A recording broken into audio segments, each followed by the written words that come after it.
আজকে কথা বলছি নবগণিত মুকুল নামের সেই অবিখ্যাত অঙ্ক বই নিয়ে, যেটা 90s-এর বাচ্চাদের শরীরে ঘাম, জ্বর, আতঙ্ক অনেক কিছু ধরিয়ে দিত।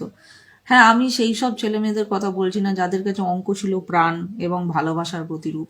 আমি সেই সমস্ত ছেলে মেয়েদের দলে পড়ি, তখনও পড়তাম, আজও পড়ি, যারা অঙ্ক থেকে সবসময় একটা সোশ্যাল ডিস্টেন্সিং মেনটেন করে চলে।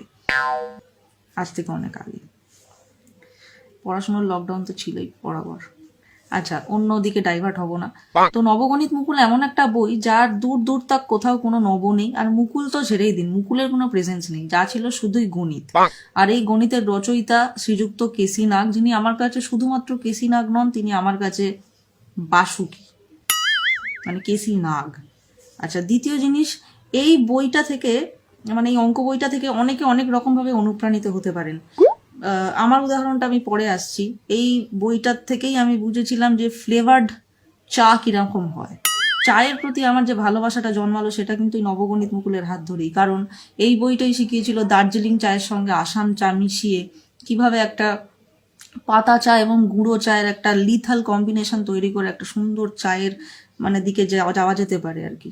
তো সেই যে আসাম চা আর দার্জিলিং চা মিশিয়ে কত কেজির প্যাকেট হলো এবং তার থেকে চা দুটোকে কি করে আলাদা করা হবে, সেই সূত্রটা আমি আজও মিলিয়ে উঠতে পারিনি, কিন্তু চায়ের প্রতি প্রেমটা অক্ষুণ্ণ রয়েছে। আচ্ছা, দ্বিতীয় দিনে আসি। দ্বিতীয় ব্যাপারটা থেকেই যে চৌবাচ্চায় জল ভরার যে ব্যাপারটা, একদিক থেকে পাইপ ফেলে রাখা হচ্ছে, চৌবাচ্চায় জল ভরে যাচ্ছে এবং আরেক দিক থেকে বেরিয়ে যাচ্ছে গর্ত দিয়ে, এই যে ব্যাপারটা, এটা থেকেই সম্ভবত রাজ্য সরকারের অনুপ্রাণিত হওয়া জল ধরো জল ভরো প্রকল্প। মানে একদিক থেকে জল ধরা হচ্ছে, অন্য দিক থেকে লোক গর্ত দিয়ে জল বেরোচ্ছে, সেখান দিয়ে ভরে নিয়ে চলে যাচ্ছে। আর তৃতীয় যে জিনিসটা, সেটা হচ্ছে, সেটাই আমাকে ফ্যান্টাসির জগতে নিয়ে যায় আর কি। সেখান থেকেই আমি আজকে যেটুকু টুকটাক লেখালেখি করে টাকা পয়সা উপার্জন করি, সেটাই নবগণিত মুকুল তার জন্য কিছুটা হলেও দায়ী। নবগণিত মুকুল আমাকে লিটারেচার নিয়ে ভাবতে বাধ্য করেছে।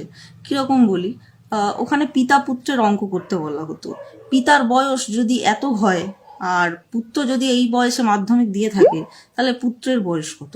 মানে আমি যখন এই অঙ্কটা করতে বসতাম, আমি ভাবতাম যে বাবার বয়স কত, ছেলের বয়স কত, সেটা আমি কেন বার করবো, আমার কি দায় পড়েছে? কিন্তু তারপর ভাবলাম না, দায়টা নয় ব্যাপারটা, এটা আমার কর্তব্য বার করা, যেহেতু আমি বাংলা মিডিয়ামে পড়ি এবং এই অঙ্কটা আমাদের সকলের করা কর্তব্য।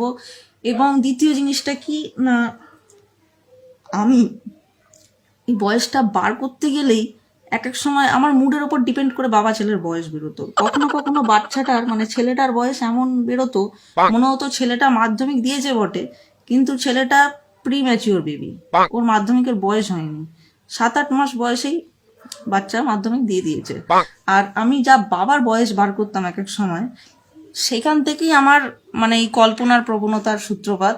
মানে আমি লিটারেচারের দিকে চলে যাই বাবার বয়স থেকে। কিরকম বলি সেটা, আমার মনে আছে আমি হাইয়েস্ট বাবার বয়স বার করেছিলাম 410 বছর, এবং সেটা বার করার পর আমার মনে হলো যে আরে বাপরে বাপ, বাবার বয়স যদি 410 বছর হয়, তার মানে বাবার বয়সের কোনো গাছ পাথর নেই।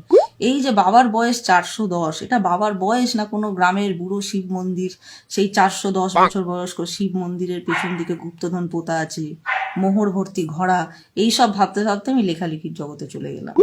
তো এইভাবেই অনুপ্রাণিত করে এসছে আমাদেরকে নবগণিত মুকুল।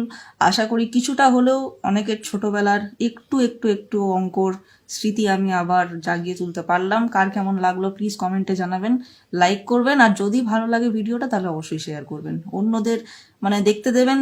এটা অনেকটাই প্যান্ডেলের স্বেচ্ছাসেবকদের মতো হয়ে যাচ্ছে। নিজে দেখুন, অপরকে দেখার সুযোগ করে দিন, নিজে হাসুন, অপরকে হাসার সুযোগ করে দিন। ঠিক আছে, চলো, আবার যখন মুড হবে আমি চলে আসবো। ওকে, টাটা ফর নাও।